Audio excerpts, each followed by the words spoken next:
الصبح بدا من مسلمان ہرگز ایسے کو امام نہ بنائیں جو صحیح العقیدہ سنی نہ ہو،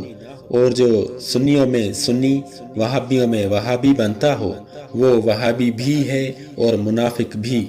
یوں ہی جس کی حالت مشکوک و مشتبہ ہو کہ سنی ہونے کے باوجود بد مذہبوں بد عقیدوں سے یارانہ مناتا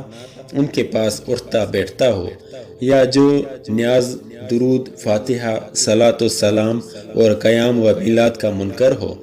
یا ان سے جی چرائے، ہیلوں بہانوں سے جان چھڑائے کہ آج کل ان اطراف میں ان امور کا انکار خاص وہابیہ کا شعار ہے، اور وہابیت مردود اور ان امور کو علل اعلان بدعت و ناجائز کہنے والے تو ہیں ہی وہابی، یا جو دریافت کرنے پر بھی اپنا عقیدہ مذہب نہ بتائے تو ظاہر یہی ہے کہ اس کے دین میں کچھ فساد ہے، ورنہ دین بھی کچھ چھپانے کی چیز ہے۔ تو ایسوں کو کسی نماز میں اگرچہ تراویح ہو اقتداء ہرگز نہ کی جائے کہ بطلان نماز کا احتمال قوی ہے۔ یوں ہی وہ بھی لائق امامت نہیں جو داڑھی منڈائے یا کھشکھشی رکھے یا کتروا کر حد شرع سے کم کرے، یا سر بال کندھوں کے نیچے عورتوں کی طرح رکھے، یا ناچ رنگ سنیما تھیٹر دیکھے،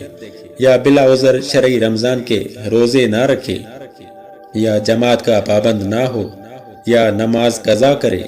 یا بری عادتوں سے متہم ہو اور لوگ اس سے نفرت کرتے ہوں، یا جو کسی مسلمان کو بلا وجہ شرعی ایذا پہنچائے یا گالی گلوچ کرتا پھرے، یا جس کے گھر کی عورتیں بے پردہ پھریں اور ان احوال سے واقف ہونے کے باوجود حسب مقدور کامل بندوبست نہ کرے، یا کوٹ پینٹ میں ملبوس یا فیشن زدہ سا پھرے، یا بازاروں میں علانیہ کھائے پیے،